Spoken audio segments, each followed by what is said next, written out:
All right, everybody, welcome to our first Stay Connected Sunday. I'm JD Dubois, founder of Everyone Has a Story. And then we're all going to introduce ourselves and then we'll get rolling. I am Dr. Corey Yeager. Been working with JD over the last couple of years, doing some innovative panel processes, talking about mental wellness and normalizing that conversation. I'm glad to share my experience and hear your experiences as well. I'm Mika Karos. I'm a psychotherapist. I work in West Hollywood, and I'm also a former college athlete. Trisha Stafford Odom, head women's basketball coach at North Carolina Central, former professional player. Aaron Dotson. I'm currently on staff with the Pistons. Former Division I athlete. Was a player development coach on my own for the last couple of years. Appreciate it. Welcome. Thank you all for taking your time. Coach Trish, I want to start with you. How, in your transition from player to coach, was there anything specific that you felt gave you an advantage? Because even my history of knowing you as a coach, the one thing that I've always seen is your ability to relate. So your ability to get players to obviously you have a high level of teaching and great with X's and O's, but the fact that you get the best out of players, what do you feel your playing career did to help you in that, or if any? I believe it put me in a situation to be more believable. I think that the perspective I have, the players I coach, and hopefully the lives I touch, they can see that I'm speaking from firsthand. I don't have to speak third person. So I think it instantly connects me a little bit more and makes them hear me a little differently. Yeah, that's important. Doc, was there anything being a therapist but also a coach with your son's football team? How have you balanced both of those two? And from a psychological standpoint, and Mika, you could touch on this as well. How does that relatability affect the mental stability of an athlete, knowing that I can go to my coach, I can go to Coach Trish, and I can say, "Hey, Coach, I'm struggling with," because I know you dealt with it. I know that you care about me. Give us a little insight on that as well, and then AD, if you got experiences that you want to touch on as well. So similar to what Coach Trish just said, that relatability is critical, right? Kids very quickly will be using the radar to see, are you real? What's your experience? Can I really connect to your experience? Do you really know? And once they see you on their radar as someone that has played the game, understands the game, can relate to the issues that they may experience on and off the court or field, the chances that they'll continue to engage more deeply will increase. One thing that we say a lot about is that the coaching should be a byproduct of the relationship, right? Not Right. backwards. It shouldn't be that I'm going to coach you hard and hopefully we'll get a relationship. Right. The opposite. Let's build a foundational, fundamental, strong relationship because I'm interested in you and your family and how you got here. And from that, the byproduct of that is I can coach you through a wall, right? And you'll run through a wall because of that relationship. So I've seen that, JD, to your point. Not only with my sons, I have two boys that I coach football with, but also in my work at the Pistons, that if players recognize that you have some shared experience, the chances that they connect with you are higher. So funny you say that. I've been asked, not to interrupt, but I've been asked before, like I made a statement or something, and somebody I was a little sensitive and said, "So, coach, are you saying that if I don't play, then I'm not going to be a good coach?" I mean, just one extreme. And I think that's something that we should touch on because not by any means is that what I'm saying. Right. I'm saying there's a different connection, possibly an expedited connection, but it does not mean to say you're not in the conversation for being, you know, a superior coach or a superior mentor or, leader. So I think it's important as we talk, we make sure people, it doesn't exclude anybody else. It might give us an edge and an advantage, or a different approach, should I say. I like the word you use, Coach. Expedited. Yeah. It may be a microwave version of building a relationship if you know that. So I grew up in the era. I'm not a millennial. I grew up in the era where you pop popcorn on the stove. With the little shaky thing. Yes. Yeah. 10, 12 minutes. Best time. But the microwave, you throw it in there 2 minutes, it's rolling. Hey, we Right. eat 2 minutes later. The expedited relationship, because of the former player piece, I think is a critical piece. But doesn't mean that anyone can. A good coach can build and bond a relationship. So it doesn't mean you have to be, but it may expedite. I love that word. Yeah.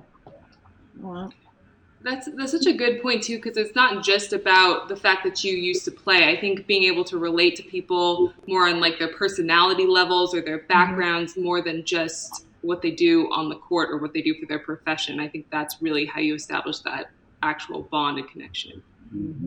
Yeah, definitely. I've experienced that on both sides because when I first got into coaching and training, I was so hard on, that guy never played, that guy never, or she never played, so she doesn't know what she's talking about. And then I started seeing former players who were coaches or trainers, and they weren't very good either. So I was like, right. Both ways. And I see players or coaches who never played before who were really good, and so it was hard for me at first, like trying to figure that out. And now I'm to the point where, like you said, I have an advantage, but it doesn't mean that if you've never played that you're not a good coach or you can't coach or train. And players will play that game of trying to test you too. Yeah. Let me test and see. So you spit a good game. Let me test you with some quick things that only a former player would really know and understand. And when you start to pass those tests, they draw closer. That's right. Right? Yeah. That's right.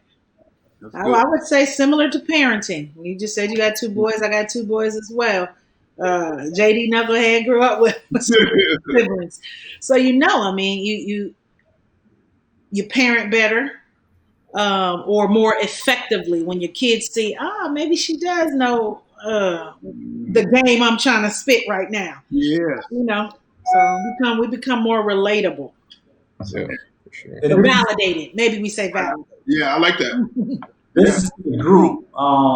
We all are former athletes. During that journey of being an athlete, whenever you ever struggle, whether injury, not playing well, having a transfer, being waived or cut, what made you connect to a certain coach that could be supportive of you? So anybody who's watching that's a coach or wants to be a coach or a teacher and they want to be that support system, can you guys give us, and I can start with one, give us kind of a overview on why you may have connected with a certain coach. For me, as I think back to even my youngest years of Coach Chuck and Coach Ty, because these coaches were sweating, going hard, getting in the stands, going through drills, whether or not they played or not, the fact that they were building the sweat equity with us, to me, whenever there was an issue, I knew that I could go to this guy because he's always pumping me up. He's always giving me the confidence on a day-to-day basis. Even in games, I remember both of those coaches specifically, if you're not playing well, and I won't use the language that they would use, but in a nutshell saying that can't guard you, and then it's like, okay, it makes you feel a whole nother way. Right. So that even when they coach you hard, or maybe when I'm struggling, I'm going to listen to you more intentionally because I know that throughout the time that I played for you, all you've done is big me up and boost my confidence. I'm just interested to see if anyone has any stories on that end or on the other end where you felt, I can't talk. This coach don't care nothing about me. If I'm not playing well, they probably not even going to speak to me.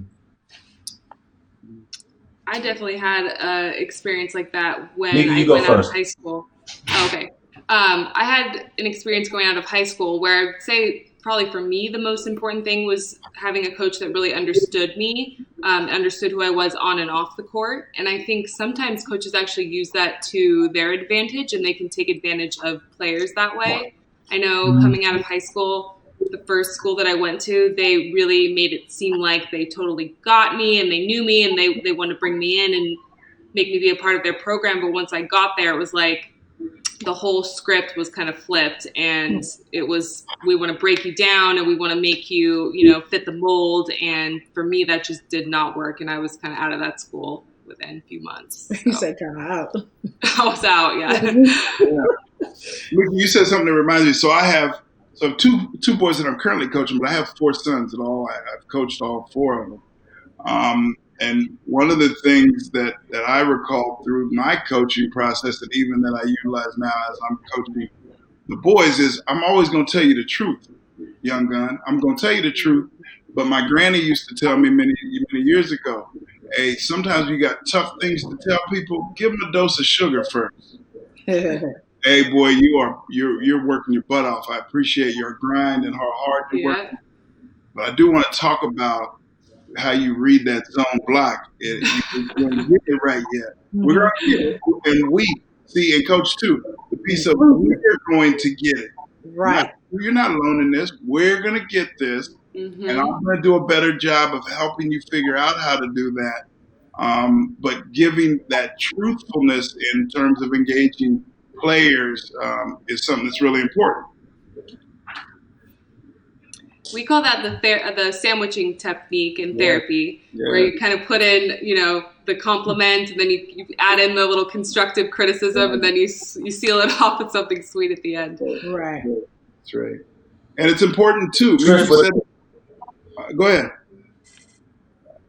No, I was wondering, just from Coach Trish, were there any coaches that you played for that you were like, man, that coach had me at my best. When I played for them, I was at my elite level. And were there any tactics or behavioral patterns or teaching techniques that you used from coaches that you played for because of how good they made you feel that you use with your players? That is a very good question. And I'd say yes. So interesting. One, you would know, Westchester High School, Coach Ed Azam wasn't even my coach. But I can say what I drew from him was something that made me want to not disappoint him. So, I played, obviously, the girls' team. He was boys' team coach. I felt like, I could get a little more from him and watching his instruction and his tutoring. And it was just how he related in me believing he knew what I was capable of doing, me believing he knew my family structure to some degree. So he could approach me from a perspective of, kind of with your brother or your mom, with your parents think you went hard. It was more of a cycle. Now that I think about it, man, he was probably trying to trick me. But he came at me from something that he knew I could grasp, me wanting to not disappoint.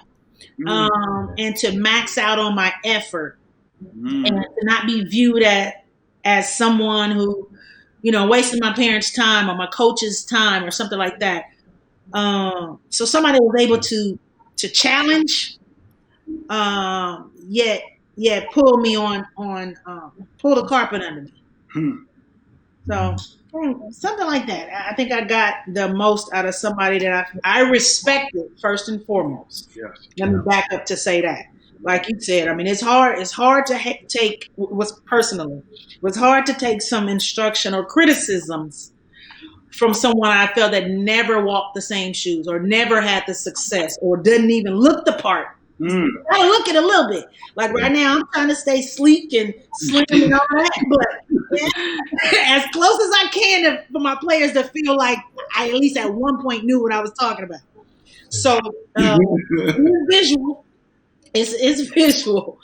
I'm doing that every day because I don't look the part no more. Gotta look at a little bit, Doc. A little bit. Okay, I got to work on that. From Coach, So in the football realm, I played for Hall of Fame coaches, Willie Brown, former Grambling, just passed away not long ago, George Mhm. Allen, Hall of Famer. And they built relationships with me that made me that they could coach me hard. Mhm. And I knew I didn't take it personal. Right. Coach trying to get something out of me that I may not even see. Mhm. Because of that relationship, I'll run through the wall for you, coach. You just tell me what to do. And last piece on that, my coach, Coach Allen, used to tell the team, you all are an extension of who I am. If I'm nervous, you all will be nervous. Right.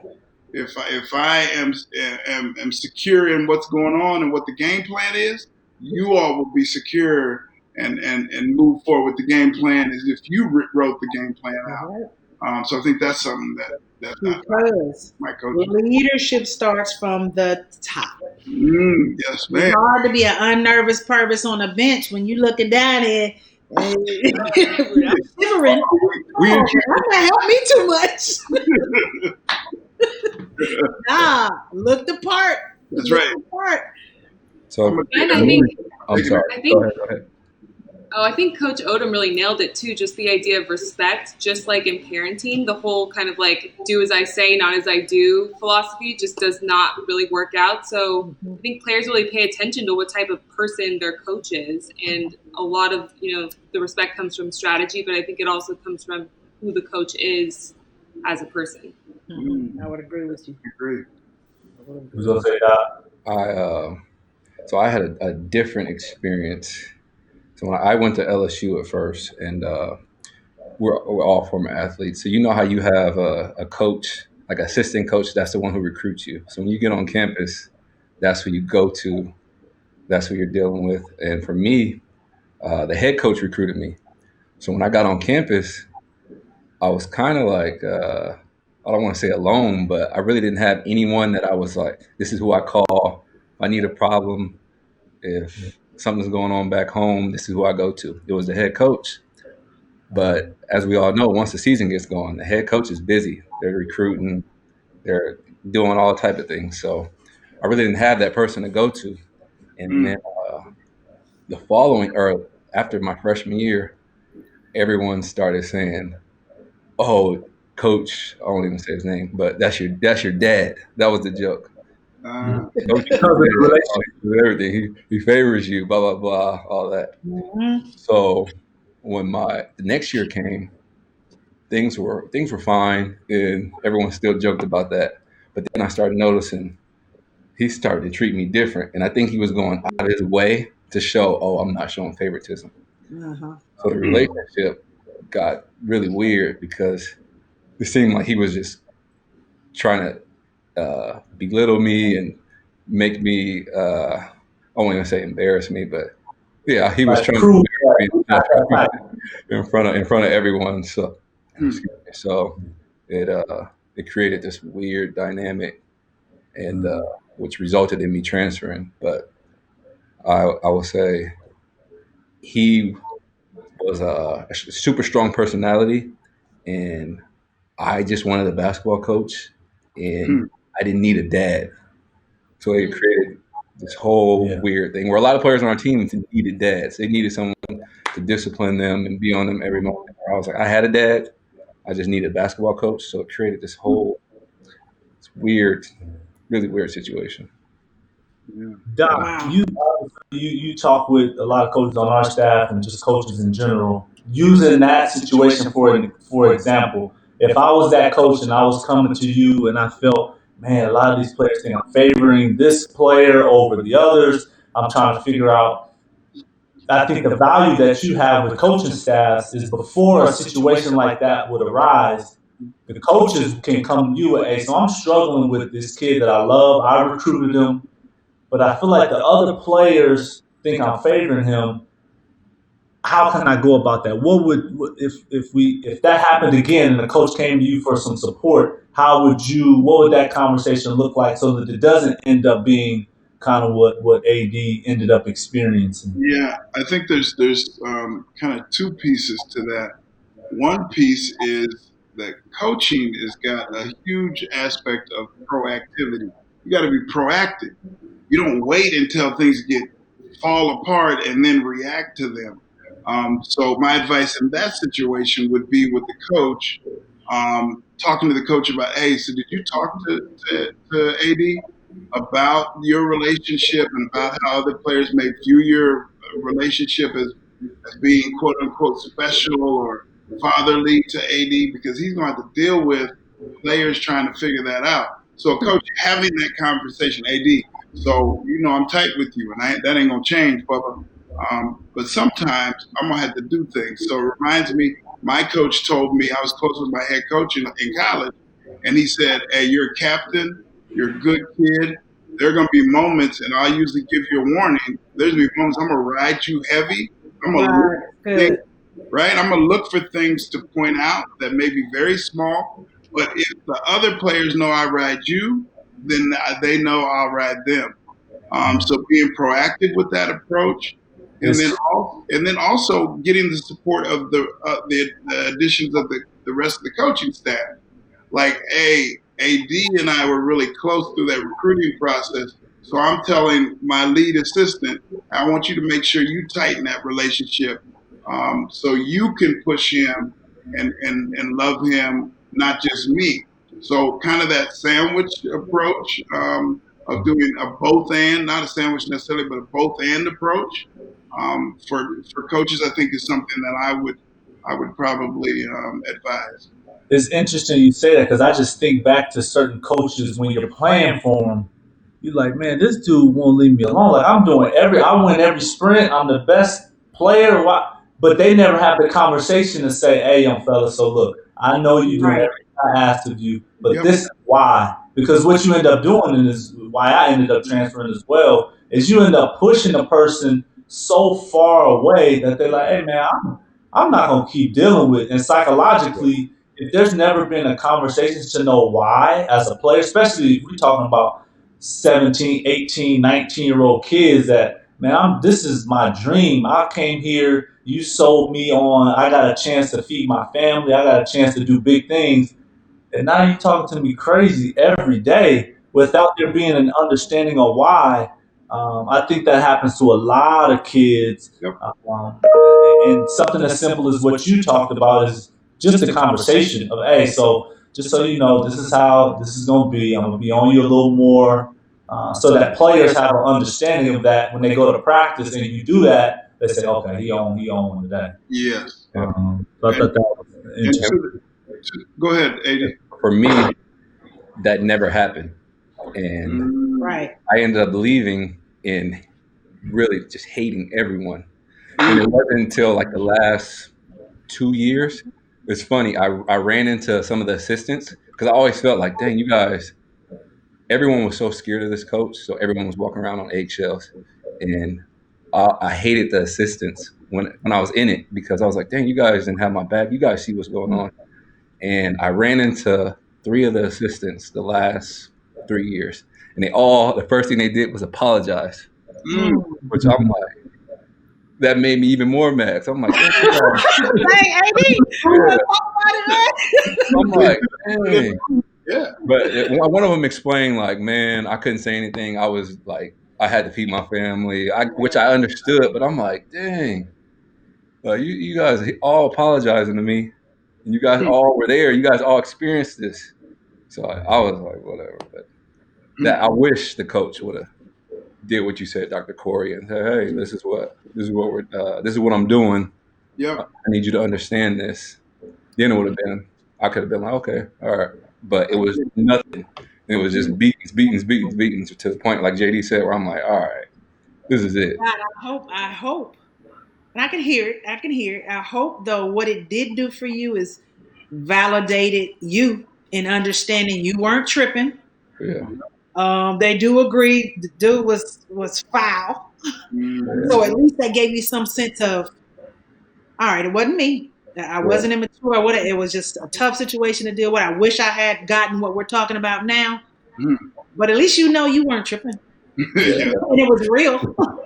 Yeah. So, but I think that's something that we don't really talk about enough. There's really not a lot of checks and balances for these coaches. And I know I've personally experienced it, and a lot of other people I know, where the head coaches are not mentally healthy, and they're not fit really to be in a position to be molding these young kids and to be in charge of their futures. And it's like, if something like that happens, there's, the kid lost their 4-year opportunity or whatever that was, but the coach just kind of moves on like nothing happened. True. And I think on topic of the being mentally tough versus being mentally well is right in line with what you're saying, Mika, is that I can be mentally tough with a coach that, and no disrespect, with a coach that has a clear like thinking process and a rational decision making process. I can be mentally tough under that leadership. Right. But it's hard to be mentally tough and mentally well when this person is just making decisions that haven't really been thought about. You're not thinking about us as people, and it's not a matter of being soft or I don't want to run back on defense. It's the way you talk to me, the fact that you never converse with me as a human. It's just get on the line, run this play, and we never talk. You bring me in your office only to talk about, hey, so I noticed that you shoot more. It feels like you're being a little selfish. You never asked me if my grandfather is okay. You never asked me, hey, when we were recruiting you, I know your brother was in 11th grade. Is he in college now? I've been here 3 years. You don't know nothing about any of the people that you called every day to get me here. Right. You don't know anything about them. You haven't invited them to practice. You haven't said, hey, I talked to coach such and such. Man, they had a big win. Like little stuff like that for me. Yeah. And I think, Doc, we talk about this a lot in terms of trying to teach coaches how to be more holistic in their approach and not just come in here, do this, do that, and that's the end of the day. So, I'll be interested to see what you. so to that point, JD, and this is a question for all of us because all of us went through the recruiting process. Players, coach has done it as player and coach, and both my sons are getting recruited pretty heavily right now, and I'm talking to a ton of coaches, and I'm talking to them about the importance of a genuine relationship that they build not only with the player but with their family. My family is extremely important to me, so you have to build and bond a relationship with my family, because if you don't, JD, we've talked about before. If you don't build that relationship with my family and you're coaching me hard and I'm struggling like AD was, who am I turn to? I'm going to talk to mom and dad like, hey, this coach is tripping. He totally different than what he was. And mom and dad, their job is to be supportive of you. So they're saying things like, well, maybe we should transfer. So no, you ain't got to take all that from him. So finding ways in that early on. One thing, Mika, I'm sure you may tune in. I think everyone, but Mika, the importance of how you begin a relationship. However you start a relationship will find its way throughout the relationship. If we start off rocky, the chances that the relationship stays rocky is pretty high. But if we start off sturdy, and the way to start off sturdy is let me be me. I'm going to be me. Before I can be the husband to Carrie and the father to my 4 sons, I got to be Corey.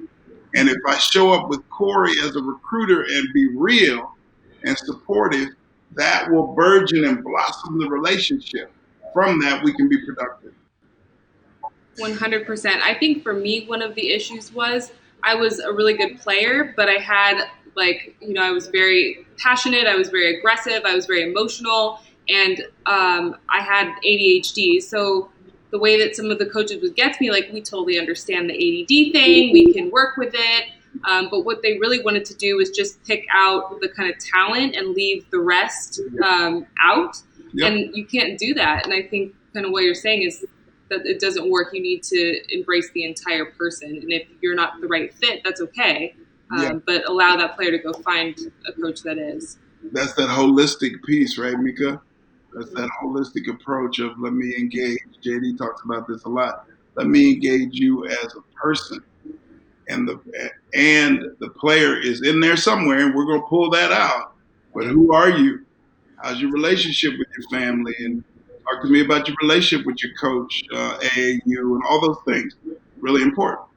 And I think, and Trish, I'll let you take over, but one thing I see from Coach Trish is there's players that played for her years ago that still have a relationship. I think there's you can speak to there's more players that you may have only recruited and been there for a year or two than went somewhere else, but they still connect with you as if you were their coach for 6, 7 years straight. Mm. You That speak is kind of to obviously you've been an elite recruiter, one of the best in the country for a long time. Can you speak kind of to why you feel that you've been able to do that for such a long period of time? it's interesting you'd say that because I just told someone yesterday that I literally do have young ladies that still call me or their parents Mm. that I recruited them and did not get them. Mm. So they went on. I was the assistant coach at some top schools, and we had the relationship, but I wasn't the head. So ultimately, for whatever reason, they went other places. I still was the person and remain the person that they trust to Mm. help them with some direction. And it's comforting, it's gratifying, but it is also draining. Mm. Because I do have those relationships and they are genuine. And I sustain them and maintain them. And I do think I see the difference. You said this, Dot, like you developed a relationship when you were getting recruited from the head coach. Get on campus where the head coach is preoccupied doing all these things. And I commend that head coach because he had the personality to do that and draw you. Which I think I've been blessed to have that. So it's genuine. Players see it, parents see it, and then I guess I get to the point I have an assistant. So I pour in because it's natural for me. But I don't know if it's an age separation. Now we're talking about pros or just a little older. I don't know. But now on the collegiate level, you have young adults who really still want to be kids. And so where is the line that, okay, I still am your coach. I still care, but I have to coach you. So there's some lines that get drawn, and feeling wise, I've gotten burned because I do care. I pour in, but it's reciprocated differently. And I'm throwing a lot out there just for us to touch on, but so 15 players, 16 players on a roster.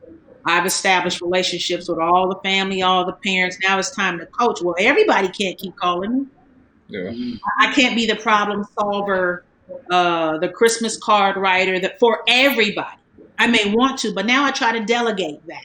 But it's not the same because my assistants may not have the relationship that I established. So I ask them to plug in and fill the gaps, but it's not the same. And that player may feel aborted or feel deserted. Like, it wasn't you. So how do you balance? And I'm turning this into a question, I guess. Yeah. Maintaining the relationship. You saw how I switched that? The relationship I have and I want and I love, I'm trying to ingratiate everybody. But dude, there are other things I do have to tend to. Yeah. It doesn't trivialize your value or relationships, but when do you now grow from being the 17, 18-year-old to now you're 19, 20? Some things you do have to handle on your own.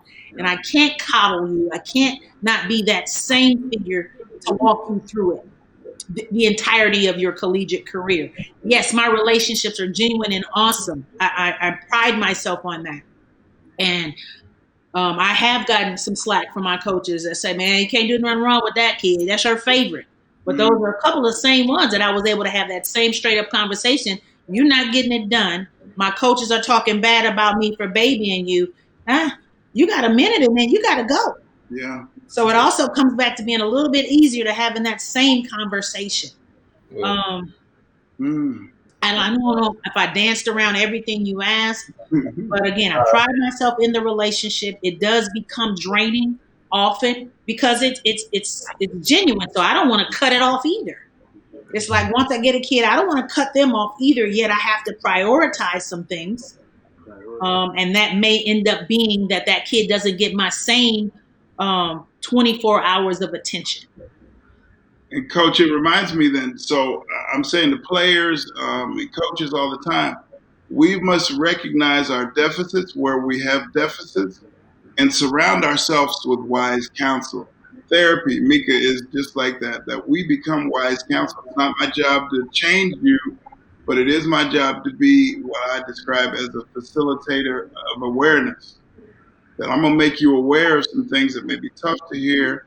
At the same time, Coach, one thing that you said stands out for me is And I'm writing it because you guys know I'm taking some notes. So. one thing that stands out that you said is, can we as coaches, mentors, therapists help to develop kindness, your coaching staff? Can we help to imprint and develop them as holistic relational recruiters and coaches?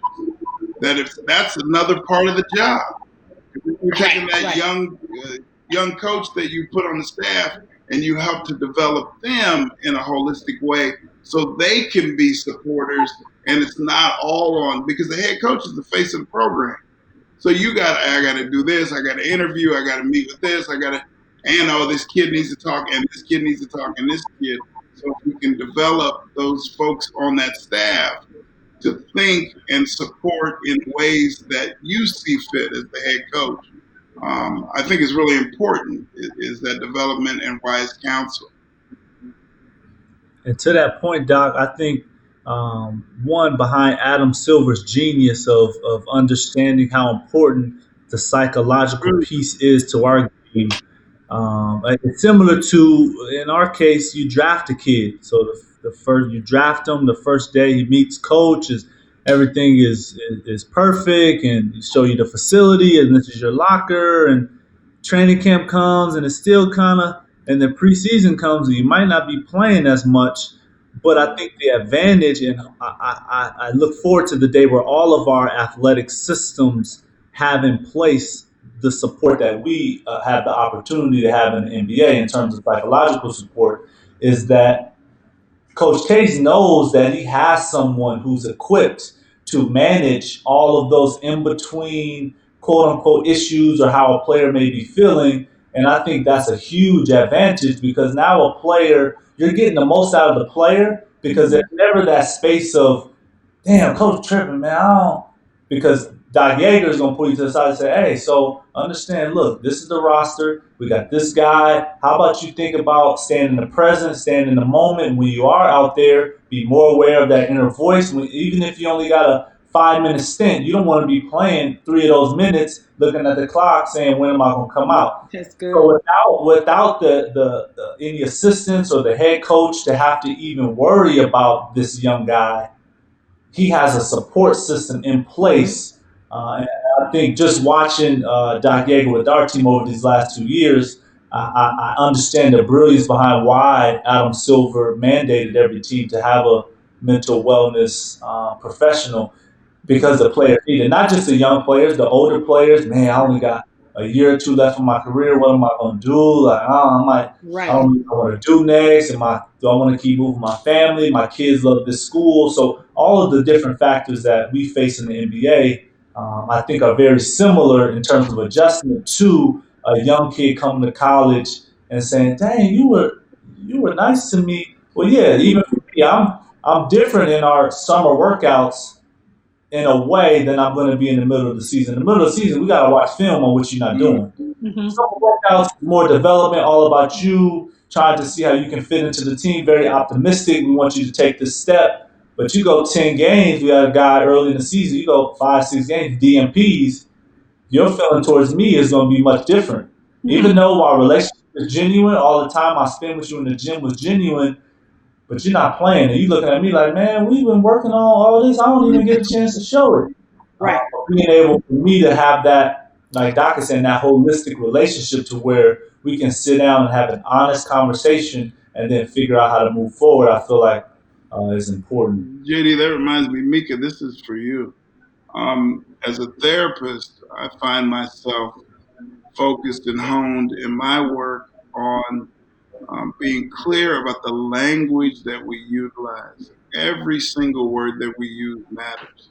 So if players and coaches can hear me using the very language that they use, the chances that they can hold on to what it is that we're discussing. So I can say self-talk. That's a therapeutic piece of language. But instead of that, I may say to a player, hey, so listen, when you step to the line, what do you hear in your head? What's the voice? Is it negative? Is it positive? Now I'm using language that they can grab a hold of and put handles on. So Mika, tell us a little bit or thoughts on the importance of matching the language of our clients. And even for me, I wear a sweatsuit every single day because I don't want to be running around buttoned up with a tie because it says something different. So how important those little things are, Mika, I'd be interested in what you think about that.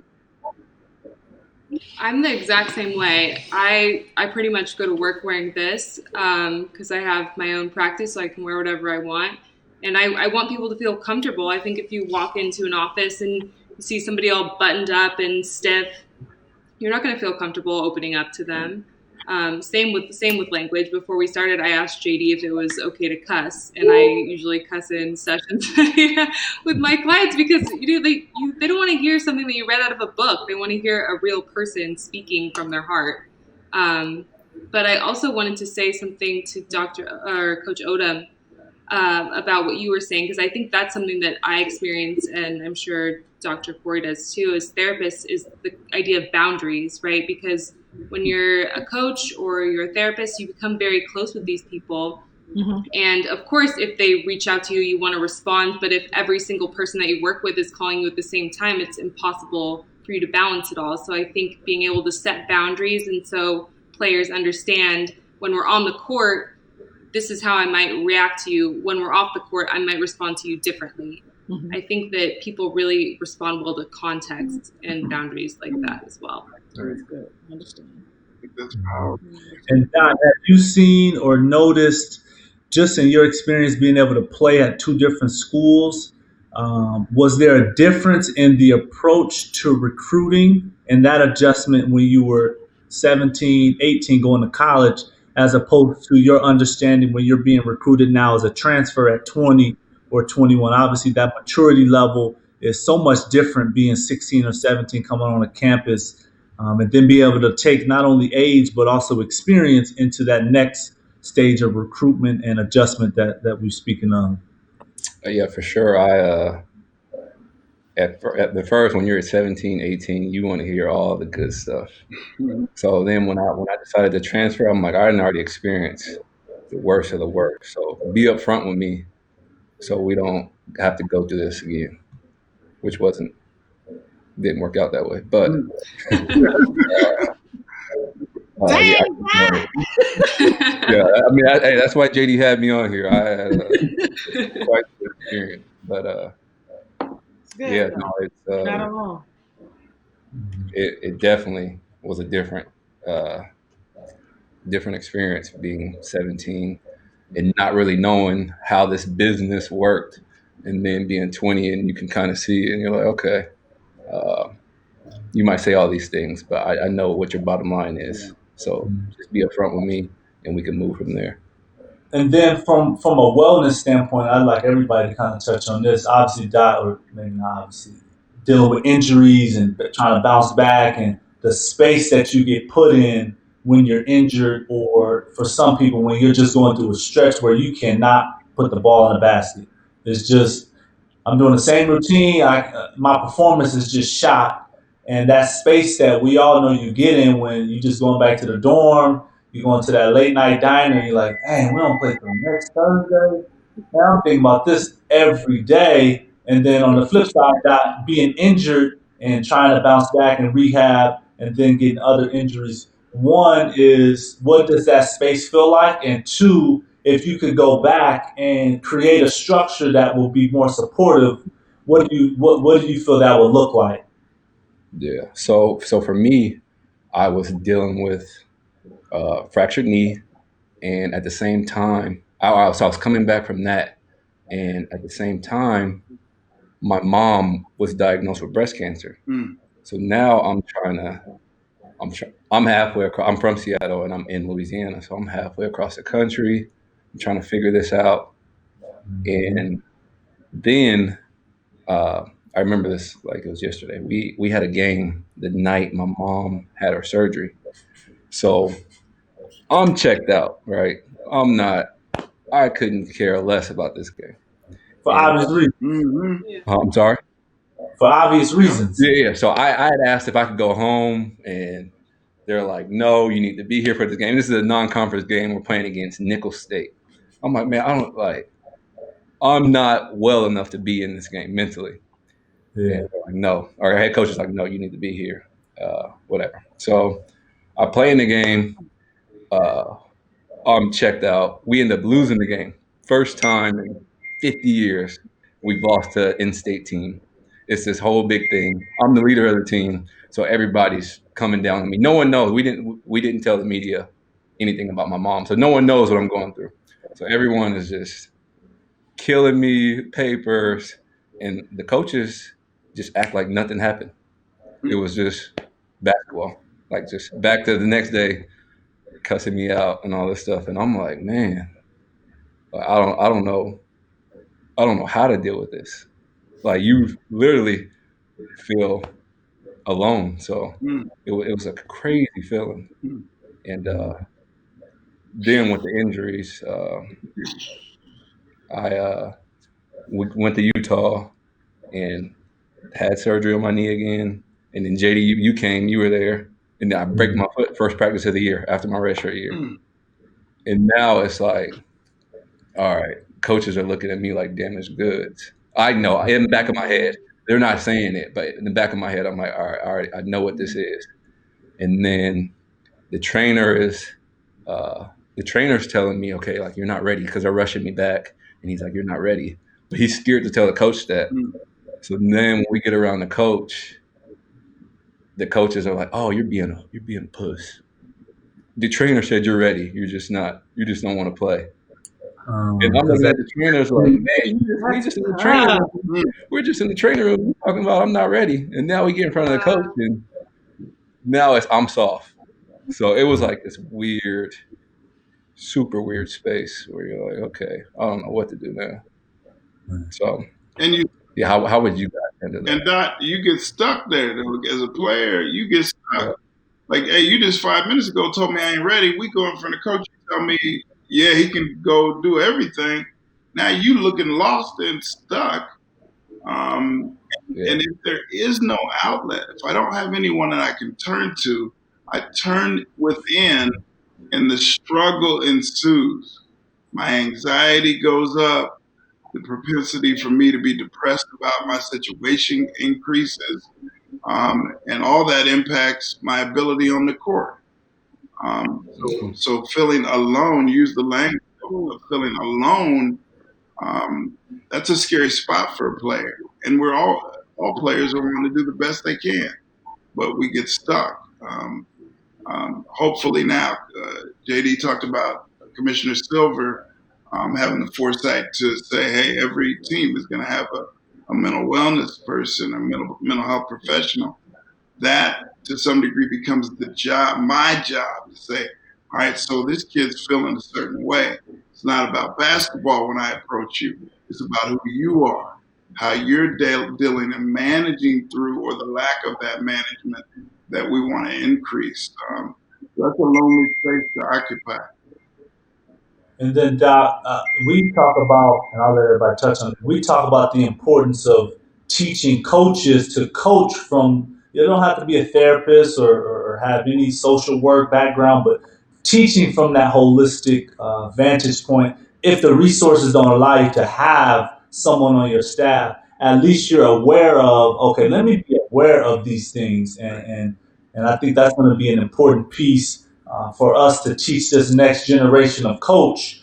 Like, hey, these kids, and especially with the kids that are growing up now, they're living two lives, social media and real life. So they're not only going to be struggling with what's in front of them, they're going to be struggling with the whole life that you don't even see because they go home and they're living an entirely different life. But that importance of teaching coaches how to coach from the perspective that a therapist or mental wellness professional may have. Excuse me. Yeah, and what you say, JD, it's about being dually and maybe multiple levels of being conscious. I mean, be conscious about what this and empathetic to what this young kid may be dealing with. Also being conscious that we got games to win and we got things that we have to accomplish. So trying to put all of that into one recipe and produce something that's good is tough. But it starts with the individual awareness. Who am I as a coach? Who am I to this young man? Who am I to myself? I know Mika talks a lot about the relationship we have with ourselves, which may sound odd, but very critical. The relationship I have with me is the most important relationship I'll ever have in my lifetime. And do I have a clarity on who I am to me and what that will mean to anyone that I engage with in my social network, my team? All of those are extremely important, but it begins, to JD's point, with an individual level of awareness. I can't be aware for others if I'm not aware for myself. Yeah. You touched it earlier in the conversation, JD, about the wherewithal and the insight, and hopefully we can get all athletics to the point where the athlete, and where I am, the student athlete, has that outlet of somebody to talk to, and because it's critical. Mm-hmm. And I'm sure you're speaking from your injuries perspective and your experience, Dot, it was as a professional. So now on the collegiate level, we're dealing with the same thing, sometimes even more dramatic, sometimes equally. And what we face as coaches is now the kid has all the power. They understand this now. Mm-hmm. They're intellectual. They've done a little research. They've seen the history that kid wins. So now you can be caught in the quandary of the trainer said this, they think I'm soft, I don't want to play. My mama said I don't got to play. Mm-hmm. And we're trying to get a bucket. We're trying to win. Yeah. Well, guess what? The coach has to almost take the very back seat of it all, because kids know how to go to administrators and say they forced me to play. Mm-hmm. Or not physically, but mentally, emotionally, the mental health perspective. They have grabbed a hold of that. Some obviously legitimately, but I think the power of saying that and speaking that, Mika, now we understand we have to back off. The reports, the doctors, everybody said you're cleared. The trainer, the therapist, all that. We saw you running around headed to the noontime dance. But now we have a noontime dance. What you know about noontime dance? But then now it's time to get up and you can't play. So as a coach, all I want to know, yes or no. And that's not non I mean, I don't get to negotiate that. That's not being there's no lack of care or concern, but I need the facts, because ultimately I make the decision to put you in a game or practice you. It comes back on me. Coach forces, I know y'all been reading the papers, coach forces this. And so our hands are tied in many regards. And then, it becomes a situation where we have to determine this kid we can push through. This kid will tell me the truth about their injury. This one will milk it a little bit. And now she has a history of always hurt right before the running day. So we have to calculate and factor all that into everything we're doing. And it's unfortunate because some people get labeled unfairly, and some we got it spot on. Yep.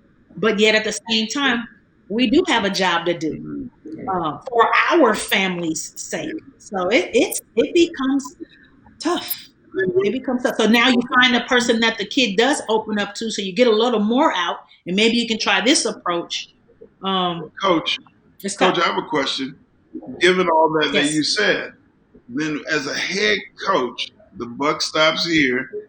But where does the head coach have a chance to have an outlet, right? Because the buck stops here. Right here on JD's show. Yeah. That's why I'm coming back every week. And I'm going to sit right here and talk. Hey, Coach, you have to do this every day. We don't have to get on the call. That's an outlet. And so now we're dealing with COVID-19. Yes, so the mental health and the mental strength is major.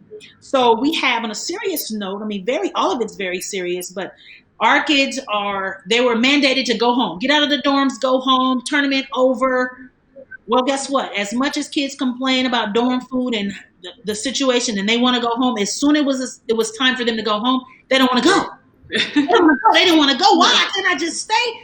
because some of their situations, first of all, I coach with a Hall of Fame coach that used to say to this, kids, you don't understand that the best thing you can have by being a scholarship athlete or in college is a dorm key and a meal card. And I used to like, first of all, I used to complain about the meals in the dorm. Understand that's a roof over your head and something on your table to eat. So now you don't have that anymore in the real world. You kind of screwed, right? And then you realize the value of those things. But so now we have kids that have been now pushed back. They're mandated to be in their real homes and not the dorms of North Carolina Central. Well, we have people right now, academic advisor, telling me, look, check on this person, because they're not in good home environments. This was the best place, and this was tropical. Yeah. You know what I mean? So what do we do now? We can call, we can touch base, check in. Yeah. We're trying to do videos. Some of our kids don't have basketballs. Like, what are we talking about? You're Division I basketball players. Or just the nutrition's sake, sleeping environment. They got it great here and not so great there. So now I'm thinking, okay, how do we help during the duration? And then what in the world kind of product are we going to get when the doors open back up and they come back?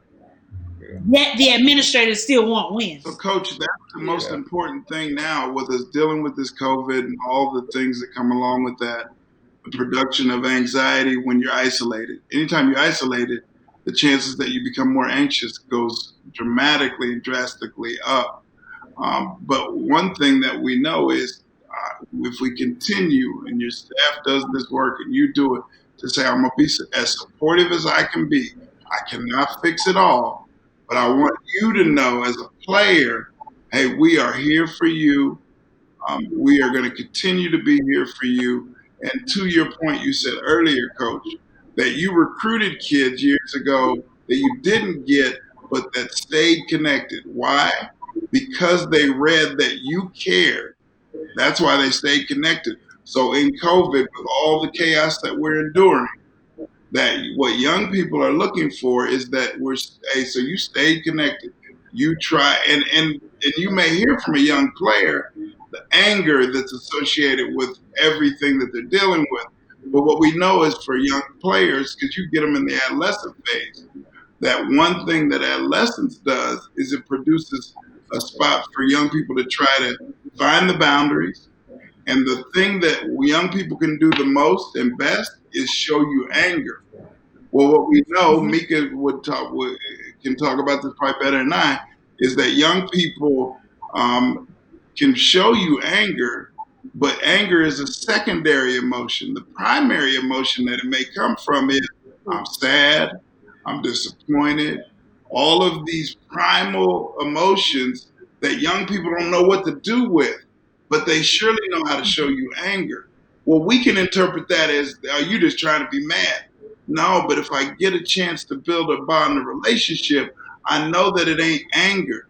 You're disappointed, right? You're disappointed with a whole lot of things, and the root system is your upbringing and environment. But if we can have a modicum, a dose of understanding that, boy, you preaching. You know you preaching, right? You know, see, it's Sunday. Yes, right? That we can push through dealing with that anger that young people are showing us, because that's just a version of them trying to get something out, right? Mm-hmm. So as all these other things go on, that continued connection and support that don't fix it all, but we maintain that support, young people will read into that. And 10 years later, will still be calling you because of it. That's right. That's right. And to your point, I think what really emphasizes this is imagine somebody expressing anger when what they're really feeling is hurt, and then we react to the anger and how damaging that is, right? Because when somebody else is angry, we come down on them. So it's so valuable to be able to see through that and get to the core emotion, which is usually, like you said, hurt, fear, sadness. Mika preaching. You go on preach, Mika. There you go. Yeah. So I had a teammate while I was at the first school who came in. He was from the state, Mr. Basketball in the state, super talented, and he came and he had a bad drinking problem, and the coaches, everyone kind of just passed it on as that, but no one really ever talked about what was the main issue. And like he had really bad, really bad, and we would try to help him out as much as we could and cover for him, his teammates, his brothers, and then ultimately he ended up taking his life. And then it came out that he suffered from bipolar disorder. And I always think about him and think about that, like as a coach, because of course, like I was mad after, as an adult, I was mad at the coaches because I felt like they didn't do anything, which it's hard for them to be with him all day and make sure he's doing the right things and make sure he's taking his medicine. So now I think about it like as a coach, like how would I handle that? Yeah, I think about that a lot, and you guys are professional. So how would you guys suggest handling something like that, where you have a player who's has a serious condition and he needs professional help, but at the same time you need him for, I don't want to say it's basketball services, but that's what it was. You needed him for basketball, and you're dealing with his disorder at the same time. Well, I think you kind of hit it, which is that you're right. One person can't really be responsible for taking care of another person full time. So it really is about engaging that support system, talking to his parents, the teammates, finding resources for him, whether that's a therapist or whatever else he might need, so that you're kind of covered from multiple angles. Yeah. And, obviously not just turning a blind eye. Mika, and to Dot's point, one thing that we know is if we have resources, especially psychological resources, that may be available to players, instead of just saying, hey, Dot, you're going to go meet with this person, I think it'll be helpful. Having the ability to bridge and hand off a Dot to a therapist. So that means that a coach or some coach on that staff has got a good relationship with the therapeutic support, and that there's a handoff, not just a name and a number and an office number for you to go to, but rather me saying, all right, JD, I want you to, or Mika, you're the therapist, I'm the coach, and Dot's got struggles. Then I want to set up something where I hand Dot off to Mika, saying, Mika's got some support, but I want you to meet her with me and you. And then now you can maneuver that relationship.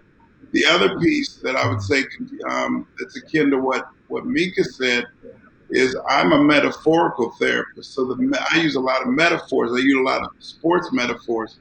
And one metaphor that I use for getting to the root of issues is, for instance, if you had a party and you look out in your front lawn and there's dandelions everywhere and everybody's about to come 2 hours from now, and the yard looks horrible with all these dandelions. So what do? You go mow. People show up at the party, say, oh man, your lawn looks beautiful. Oh, thank you. What is back 3 days later? The dandelions. Why? Because they did not get to the root system. So the anger that presents itself is something that we'll work through, but we want to do the work of engaging the root system of the issue. We want to get to that root, because I'm going to have you here 4 years, then seems like there's a drinking issue. When did you begin to drink? So now what are we doing? We're trying to find the root of that so we can dig down and pull that up. Now we may not have to deal with that issue as much because we did that root work. That's just what I had that Mika may connect to as well. And then as we kind of get ready to close, the last question I want everyone to answer is just how do we feel, or what are our thoughts on being able as an athlete to balance being mentally tough as well as being mentally well? For me, being mentally tough looks like last 3 minutes of a game.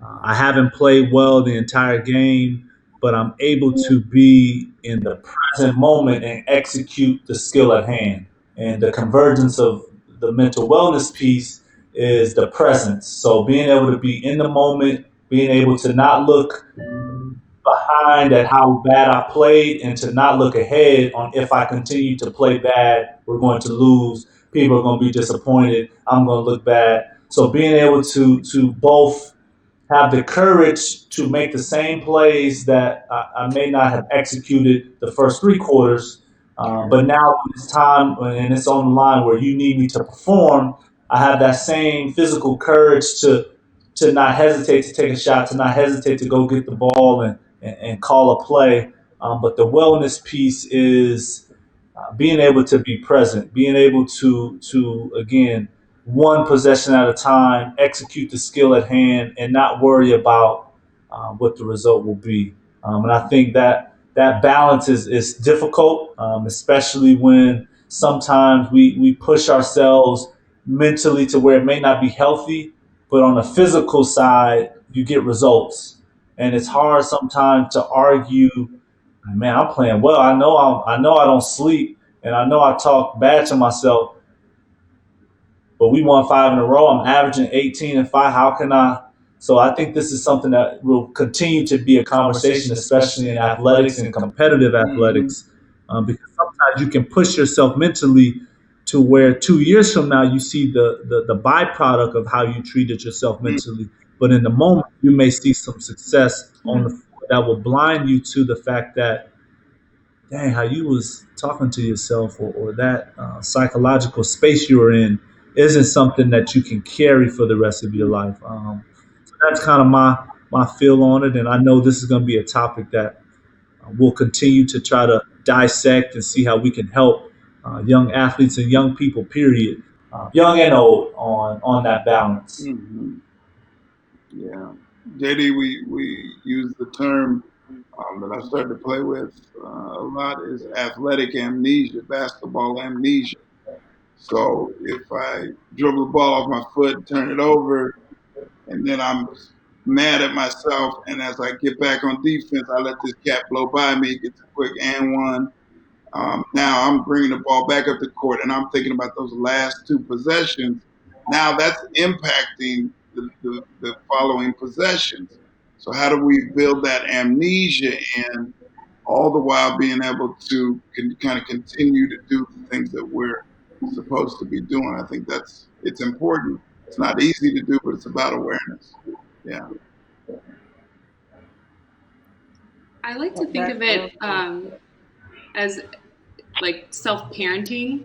So if you think of like the best possible parent and how they would react to you in every situation, like being able to balance having compassion, but also making sure you do the things that you need to do to win. So like, you know, I know you probably don't want to get up and brush your teeth right now, but you know that that's what you have to do, you know, to have good dental hygiene and whatever else. So for me, I think it's really a balancing taking care of yourself, but I think that also means knowing how far you can push yourself. Yeah. I like that self-parenting, Mika. I'm finna steal that. I'll give you credit. Good. You can visualize that. You can visualize that being a parent here and speaking to you in a certain way. But And the choices, JD, choices stack on themselves, good or bad. I used to tell kids, if you wake up in the morning and you're running late because you didn't get up and you hit snooze 4 times, and now you're rushing around, you didn't brush your teeth, go to school, you're trying to holler at old girl, and all these other guys are walking by that you are don't hang with, don't like. And she said, "Oh boy, your breath stank." Now you get in a fight and get suspended. Where did all that come from? The very first choice you made of the day to not brush your teeth and you hit snooze to it. So that small bad choice balloons into multiple choices that may not be good, and now you have to deal with the consequences of one bad choice that ballooned into something bigger. And I'm gonna use that one for my sons right there. Write that one down. But this right here to me is the best. This is great. This is very thought provoking because the way you phrase it, JD, I'm having some short term and some immediate success. But is it healthy pretty much down the line? Is that a healthy way to move forward? And I don't know if anyone knows the answer, because people could say, let's say, rest in peace, Kobe, Jordan, they're the best, like, because that is coming on because of who they are, because of how hard they were on themselves, and Jerry Rice, all those people. Um, and then some would say, but that's why they suffered whatever, some other things. So I'm sure there's positives and negatives. That one's tough. I like when you said the courage. I think the courage and confidence to perhaps put yourself in a situation where you might repeat those mistakes is the biggest overcomer ever. And then mentally, you've got to envision a different outcome. And not just envision it, but maybe walk yourself through, okay, that trap might be coming. And instead of splitting it, I might have to hesitate, pull up, and come around. So you envision a different outcome of success. I think, God forbid, the people that doom themselves by picturing the worst outcomes ever. Like, that's hard for me to relate to. I'm like, yo, slow down. Think of a different outcome. And I think you have different results. You don't panic, and I think the courage, like you said, the confidence, the self-esteem, and then the mental balance. So I'm not going to be emotional. It's not going to be an emotional decision. It's going to be a rational decision, and then that's going to help me to have some success. And I coached people like this as an assistant, and even now I find myself saying this. As an assistant, I kind of thought, maybe, am I being disloyal by telling a kid who's struggling, look, listen, the way I see it, you're going to end up on the bench anyway. At some point, you're going to be back. Okay. So how about this? How about you just scratch everything, go play your game, and feel good about that, and then if you end up back over here, you feeling good because you feel like I'm playing my game. Versus I tried to do everything by the book. I didn't. You're frustrated because you felt like you were inhibited. You did it their way, and guess what? You still want me. So you might as well feel good about it. Coach, you use a word that I think we should do a lot better with our players, especially on the psychological side. And I see JD use it all the time: visualization. Let's walk through what it will look and feel like before we even get to that. Let's walk through visually what this may look and feel like. So if we're talking about the pick and roll, what does it look like as you see your five coming up, right? What are your choices? Let's visualize through this choice, and then let's visualize. So when it occurs in the game setting, it's not the first time I've been there. I can hear the crowd. I can see the coaching staff acting and reacting to what I may do. So now I've already kind of done the work. Now it's going to play out on the court. So using that visualization process is one way to do awareness therapeutically that can support our players and our coaches through the process. I'll tell you one thing, Eddie, 45 minutes ain't long enough. I know that. Hey, you're right. I ain't had a kid come down and disrupt at all. 45 minutes. What you got, Doc? No, I think all of this is great. When you guys were talking, I was thinking about this kid. I'm not sure if you know him, but he was at our former school, and he played really hard. Kid literally gave his all out there, and it was all from. I found out later that he had his dad was very abusive when it came to basketball growing up for him. So when he was playing hard, it was because he didn't want to have to deal with his dad. So he was able to succeed all those years dealing with that, but it wasn't healthy. And then when he got to college, it became too much because when he wasn't playing hard, he's slamming things and kicking the ball in practice and talking back. And now the coaches are like, "Oh, we can't deal with this." So then it wasn't a thing about his talent or none of that. And now they're asking me, like, "Oh, can you talk to him?" I didn't know what to do. I'm like, oh. Yeah, I didn't want to. I'll just work on skills. I don't know. So this is good stuff. Just thinking about that. 'Cause you see him and you're like, man, he's so talented and he has everything. But that unhealthy mental side that he had growing up his whole life, and he couldn't turn it off. It was like once it got there, it was gone. He was gone. He just exploded, and it was really sad to see him battle that. You can tell like he couldn't control himself. And AD, So I think in a negative sense, that would be what Mika talked about in terms of self-parenting. He was bringing his what he learned in terms of parenting into how he worked with himself. So instead of his dad slamming something and screaming and yelling about it, he is now taking on the onus of self-parenting in a negative way. And everyone around is saying, we don't know what to do with this, right? So being able to utilize that concept of self-parenting, saying, hey, we want to flip that into a different way of dealing with things. I think that's good. Yeah. All right, we appreciate you guys tuning in. I think this conversation is something that we will definitely continue and just try to continue to be a support system. We all are in positions of support, and not only in the athletics realm, but just in society as a whole. And I appreciate all the work that you guys are doing, and we'll continue this conversation. And thank you again. We appreciate it. Thank you all very thank much. you. Thanks for having us. Good stuff. Good vision. Take care, y'all.